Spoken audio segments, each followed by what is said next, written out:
Hi மக்களே, welcome back to my channel Tiruppur SA vlogs.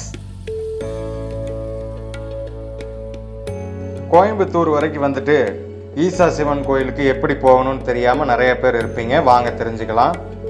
இந்த ஈசா சிவன் கோயில் ரொம்பவும் பிரம்மாண்டமான ஒரு கோயிலாக இருக்குதுங்க. மக்கள் பார்வையிலையுமே அவ்வளோ ஒரு கண் கவர்ச்சியாக ஒரு அங்கே போனீங்கன்னாவே அந்த சுற்றுச்சூழலும் அங்கே இருக்கிற சுற்றி இருக்கிற இடம், அந்த சிவனை பார்க்கும்போதே ஒரு மனசுக்கு அவ்வளவு நிறைவாக இருக்கும். இங்கே நீங்கள் இந்த கோயிலுக்கு எப்படி வரணும்னு கேட்டிங்கன்னா, நீங்கள் எங்கே இருந்தாலும் சரி கோயம்புத்தூர் காந்திபுரம் பஸ் ஸ்டாண்டுக்கு வந்துடுங்க. அந்த பஸ் ஸ்டாண்டுக்கு வந்துட்டு பஸ்ஸு நிறைய நிற்கும், டிஎன்எஸ்டிசி பஸ்ஸு. அந்த பஸ்ஸில் வந்து நீங்கள் தென் கைலாயம் என்று அழைக்கப்படுற வெள்ளியங்கிரி மலை பஸ் ஏறினீங்கன்னா நீங்கள் நேராக ஈசா சிவன் அடிவாரத்துக்கு வந்து பஸ்ஸில் இறங்கிக்கலாம். ஏன்னா வெள்ளியங்கிரி மலை ஈசா சிவன் கோயில் தாண்டி தான் வெள்ளியங்கிரி மலை இருக்குது. அதனாலேயே நீங்கள் வெள்ளியங்கிரி மலை பஸ் ஏறினீங்கன்னா நீங்கள் ஈசா அடிவாரம் வந்து இறங்கிக்கலாம். நாங்கள் அதே மாதிரி தான் அன்னைக்கு ஈசா அடிவாரம் வந்து இறங்கி நாங்கள் பஸ்ஸில் தான் வந்திருந்தோம். அடிவாரம் வந்து இறங்கி நாங்களும் அங்கே இருக்கிற அழகு வியூஸ் எல்லாம் ரசிச்சுட்டு அப்படியே உள்ளே நுழைஞ்சோம்.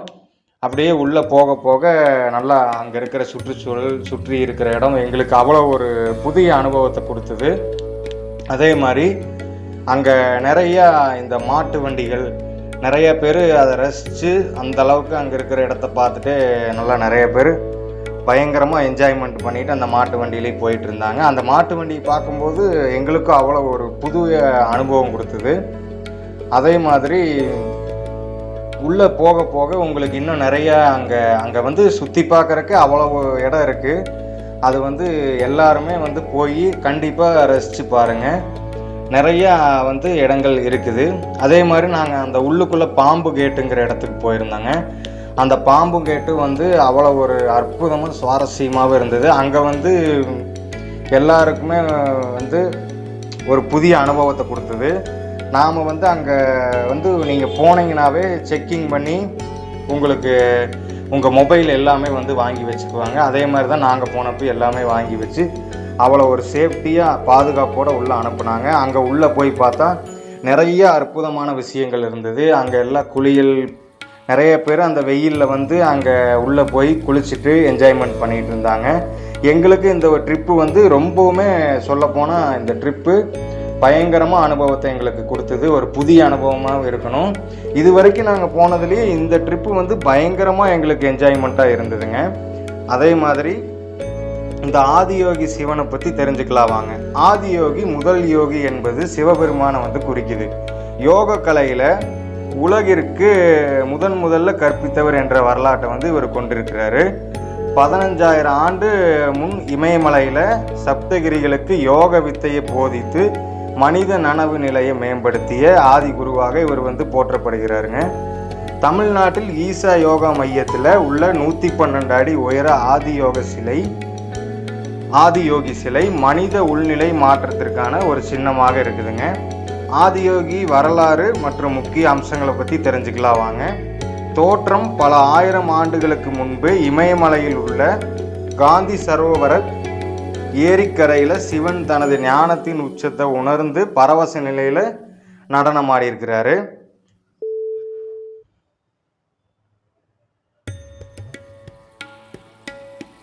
ஆதிகுரு சிவனின் இந்த நிலையை கண்டு ஆர்வம் கொண்டு 7 சீடர்கள் சப்தகிரிகள் அவரிடம் யோகாவை கற்க வந்து சொல்லியிருக்கிறாங்க.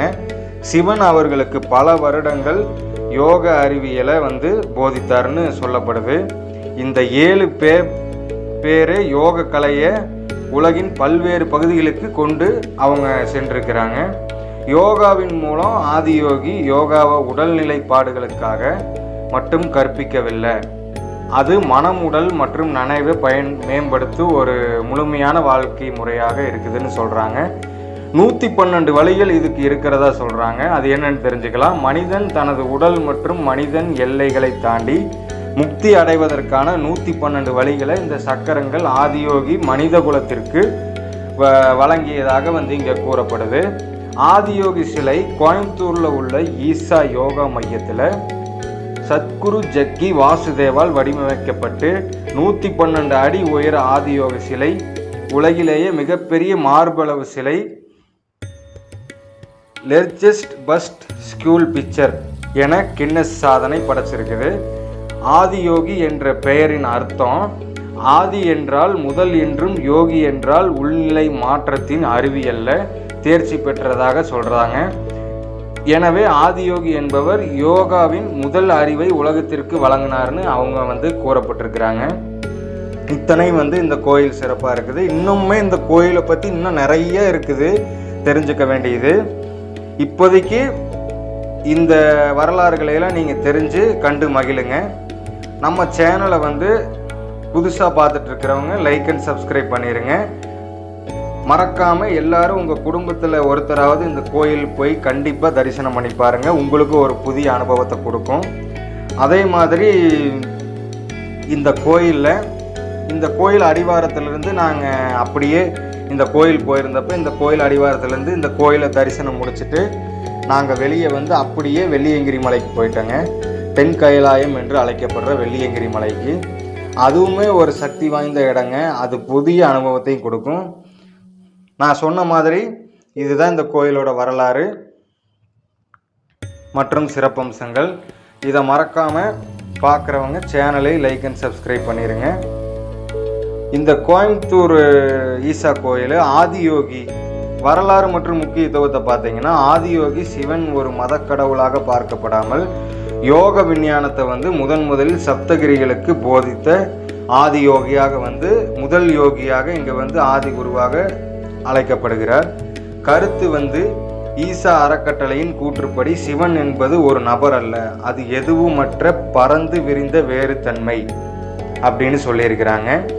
சர்ச்சைகள் பார்த்தீங்கன்னா, இந்த சிலை அமைக்கப்படும் போது ஆகம விதிகளின்படி கட்டப்படலை மற்றும் வனநிலப்பகுதிகள் பாதிக்கப்பட்டுள்ளதாக சுற்றுச்சூழல் ஆர்வலர்கள் மற்றும் சில அமைப்புகளால் சர்ச்சைகள் கிளப்பப்பட்டிருக்குது.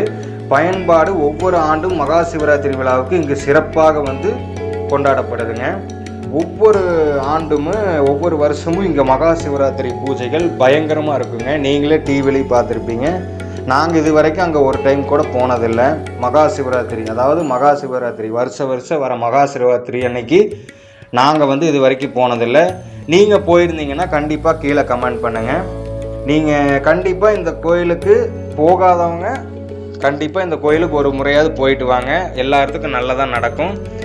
ஏன்னா அங்கே போனீங்கன்னா உங்களுக்கே, இப்போ நான் சொல்கிறது வேணால் நீங்கள் நம்ப வேண்டாம், உங்களுக்கே உங்களுக்கு ஒரு புதிய அனுபவம் உங்களுக்கு கிடைக்கும். நீங்கள் போயிட்டு வாங்க, அதுக்கப்புறம் நீங்கள் பாருங்கள், உங்களுக்கே நிறைய நல்லதுகள் நடக்கும், உங்களுக்கே எல்லாமே புரியும்.